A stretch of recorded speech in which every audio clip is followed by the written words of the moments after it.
سعودی عرب، پاکستان اور ترکیہ کے درمیان سہ فریقی سیکیورٹی معاہدے پر آج دستخط ہونے کا امکان۔ دفاعی تعاون اور مشترکہ سیکیورٹی کو فروغ دینے پر اتفاق متوقع۔ ذرائع کے مطابق سعودی وزیر خارجہ کے آئندہ ہفتے اسلام آباد کا دورہ بھی کر سکتے ہیں۔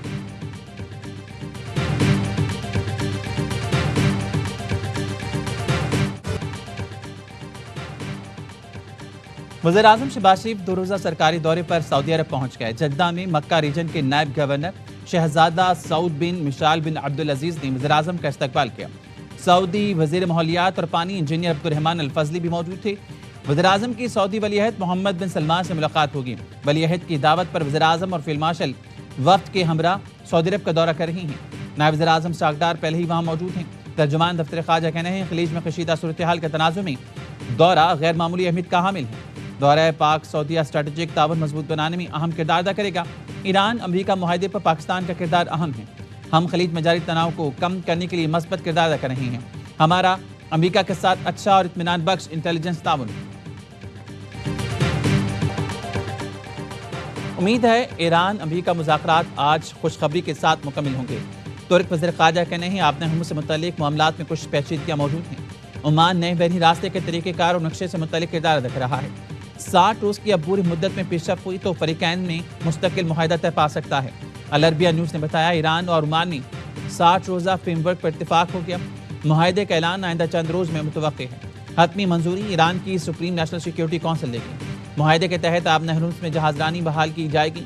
امریکہ ایران مذاکرات ثالثوں کے ذریعے حتمی مراحل میں ہیں۔ عباس عراقچی کا بھی جلد اسلام آباد دورے کا امکان ہے۔ Rather make a deal, because I don't want to kill people. I do not want. We are talking. Let's see what happens. But they respect us. Iran cannot have a nuclear weapon. Can't have it. جنگ کے خاتمے کے لیے ایران سے معاہدہ کرنا چاہتا ہوں۔ امریکی صدر ٹرمپ کا لاس ویگاس میں ریلی سے خطاب۔ کہا قتل و غارت نہیں چاہتا، پہلی ترجیح سفارتی حل۔ ایران کے ساتھ بات چیت جاری ہے۔ امید ہے آبِ ہرمز جلد کھول دی جائے گی۔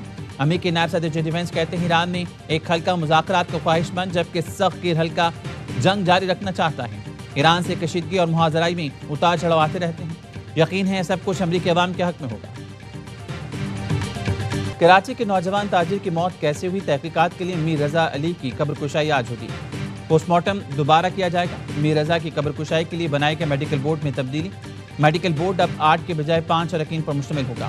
ڈا یونیورسٹی کے فورنزک ہیڈ پروفیسر ڈاکٹر ذکی الدین، لیاقت یونیورسٹی جامشورو کے ڈاکٹر قاضی اکبر بورڈ کا حصہ ہوں گے۔ ڈاکٹر عبد الحسین چانگ بطور پیتھولوجسٹ بورڈ میں شامل۔ Police surgeon Hyderabad doctor Waseem بھی بورڈ کا حصہ ہیں۔ Police surgeon doctor Sumaiya board کی کنوینئر ہوں گی۔ پولیس لاش ملنے کی جگہ کا بھی پھر معائنہ کیا۔ سرچنگ کے دوران 30 بور پستول کا خول ملا۔ پولیس کا کہنا ہے جائے وقوع سے ملا خول فورنزک کے لیے لیب بھجوا دیا گیا۔ جہاں خول ملا اس سے کچھ فاصلے پر نوجوان کی لاش ملی تھی۔ کرائم سین یونٹ نے ڈیمو کر کے بتایا کہ فائر ہونے کے بعد خول ملنے کی جگہ بالکل درست ہے۔ مرزا کے والد کا کہنا ہے پولیس ہم سے کچھ اور باہر کچھ اور بات کرتی ہے۔ پوسٹ مارٹم کرنے والے ڈاکٹر اسامہ بھی غائب ہیں۔ آئی جی سندھ جاوید عالم بھٹو کہتے ہیں مرزا کیس میں تھوڑا ابہام پیدا ہوا ہے۔ کیس ٹریس کر چکے ہیں، جلد حقائق سامنے لائیں گے۔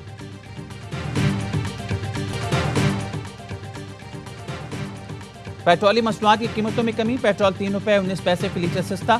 پیٹرول کی نئی قیمت 329 روپے 82 پیسے فی لیٹر مقرر۔ ہائی سپیڈ ڈیزل کی قیمت میں 1 روپے 50 پیسے فی لیٹر کمی۔ ڈیزل کی نئی قیمت 382 روپے 36 پیسے فی لیٹر مقرر۔ پیٹرولی مصنوعات کی قیمتوں کا اطلاق 7 اگست کے لیے ہوگا۔ ڈیزل پر لیوی میں 1 روپے 21 پیسے فی لیٹر اضافہ۔ ڈیزل پر لیوی کی نئی شرح 73 روپے 47 پیسے فی لیٹر مقرر۔ پیٹرول پر لیوی 80 روپے فی لیٹر مقرر۔ آپ نے سٹیٹمنٹ دی تھی وہ کافی زیادہ ابھی تک یار پھر جو کچھ ہم نے کیا ہے پچھلے 2 سالوں میں وہ انشاءاللہ اگلے دنوں میں، کیونکہ طلال صاحب کا پوائنٹ آف ویو یہی تھا کہ ہمیں بتانا چاہیے، تو میرا خیال ہے ہم ایک ایک کر کے آپ کو شروع کریں گے کہ کس کس شعبے میں ہم نے کیا کیا کام کیا۔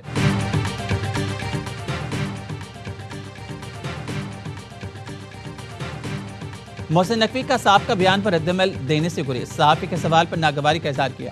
وزیر داخلہ نے کہا 2 سال کے دوران وزارت داخلہ نے جو کچھ کیا جلد بتائیں گے۔ اسلام آباد میں سرکاری عملے نے زمینوں پر قبضے کرائے، کروڑوں روپے کی زمین واپس لی جو ایک مشکل کام تھا۔ ایکسپریس ہائی وے سروس روڈ تعمیری منصوبے کے دورے پر گفتگو میں کہا اسلام آباد میں جس کا دل چاہتا ہے قبضہ کرتا تھا۔ بدقسمتی سے سی ٹی اے بھی اس میں شریک تھا۔ راول لیک گندا نالہ بن چکا، اس پر فلٹریشن پلانٹ لگا رہی ہیں۔ نئے صوبوں کے قیام کے لیے کسی اسمبلی کی اب تک کی قرارداد کی کوئی اہمیت نہیں۔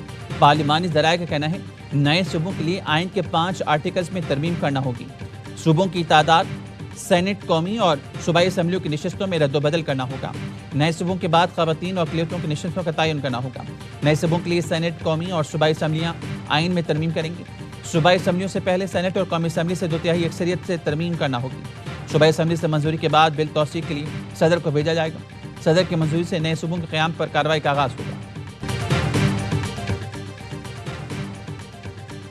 حکومت کی تحریک انصاف کو پھر مذاکرات کی دعوت۔ پی ٹی آئی رہنما عامر ڈوگر کی اسپیکر قومی اسمبلی ایاز صادق اور وفاقی وزیر طارق فضل چودھری سے ملاقات۔ حکومتی رہنماؤں نے پی ٹی آئی کو مذاکرات کی دوبارہ دعوت دی۔ کہا پارلیمنٹ ہاؤس میں آپ کی تجویز کردہ جگہ پر مذاکرات ہو سکتے ہیں۔ وفاقی وزیر طارق فضل چودھری کا کہنا تھا مذاکرات ہی سیاسی مسائل کا واحد حل ہے۔ وزیر اعظم کے اپوزیشن لیڈر کو مذاکرات کی دعوت کا بھی ابھی تک جواب نہیں آیا۔ عامر ڈوگر نے جواب دیا ہے حکومتی پیشکش کو پارٹی کے سامنے رکھیں گے۔ اتنا بڑا فیصلہ وہ خود نہیں کر سکتے۔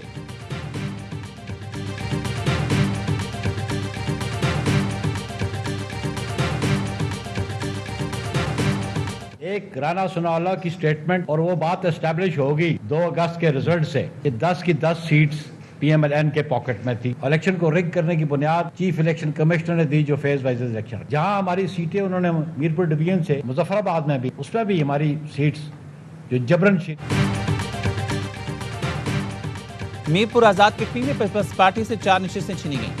ایل اے 9 کے پولنگ اسٹیشن پر 90% زائد ٹرن آؤٹ رہا۔ کیا ایسا ممکن ہے؟ پیپلز پارٹی کے رہنما نیئر بخاری کی پریس کانفرنس کا رانا ثناءاللہ نے کہا مہاجرین کی 10 نشستیں تو ہم گھر سے لے کر چلتے ہیں۔ 2 اگست کو یہ بات ثابت ہوئی اور نون لیگ کو 10 نشستیں ملی۔ چودھری لطیف اکبر نے کہا مجھ پر حملہ ہوا، ہمارے لوگوں کو پولنگ اسٹیشن تک نہیں جانے دیا گیا، آزاد کشمیر کے الیکشن میں کھیل کھیلا گیا، الیکشن کمیشن کو دھاندلی سے کئی مرتبہ آگاہ کیا لیکن کوئی ایکشن نہیں لیا گیا۔ صدر پیپلز پارٹی آزاد کشمیر چودھری یاسین کا کہنا تھا آزاد کشمیر میں تاریخ کا بدترین الیکشن ہوا۔ بلوچستان کے ضلع واشق اور مستونگ میں انٹیلیجنس بیس آپریشنز میں 12 دہشت گرد مارے گئے۔ آئی ایس پی آر کے مطابق آپریشنز بھارتی سپانسرڈ دہشت گردوں کے خاتمے کے لیے جاری مہم رد الفتنہ 3 کے تحت کیے گئے۔ 5 اگست کو واشق اور فتنہ ہندوستان کے 6 دہشت گرد ہلاک ہوئے۔ 6 اگست کو مستونگ میں بھی 6 دہشت گرد مارے گئے۔ کارروائی کے دوران دہشت گردوں کا خفیہ ٹھکانہ بھی تباہ۔ آئی ایس پی آر کا کہنا ہے عزم استحکام کے تحت ملک سے بیرونی سرپرستی میں دہشت گردی کے خاتمے تک کارروائیاں جاری رہیں گی۔ صدر وزیر اعظم اور وزیر داخلہ کو فورسز کو خراج تحسین۔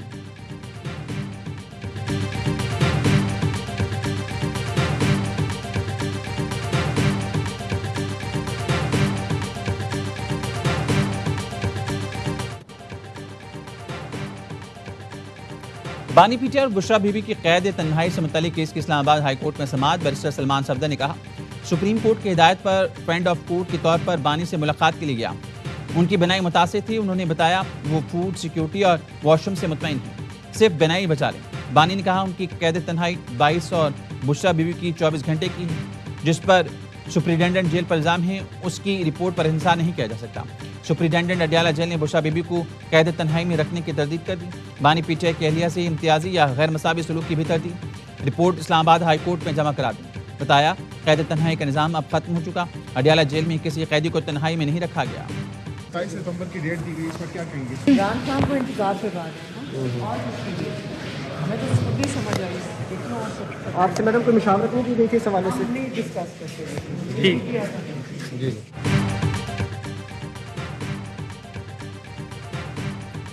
وزیر اعلیٰ کے پی سہیل آفریدی کی جانب سے 27 ستمبر کو اسلام آباد لانگ مارچ کی کال۔ بانی پی ٹی آئی کے بہن علیمہ خانم شدید برہم، کہا یہ لوگ بانی پی ٹی آئی کو انتظار کروا رہے ہیں، ہمیں اس کال کی سمجھ ہی نہیں آئی، میں نے جلسہ نہیں دیکھا۔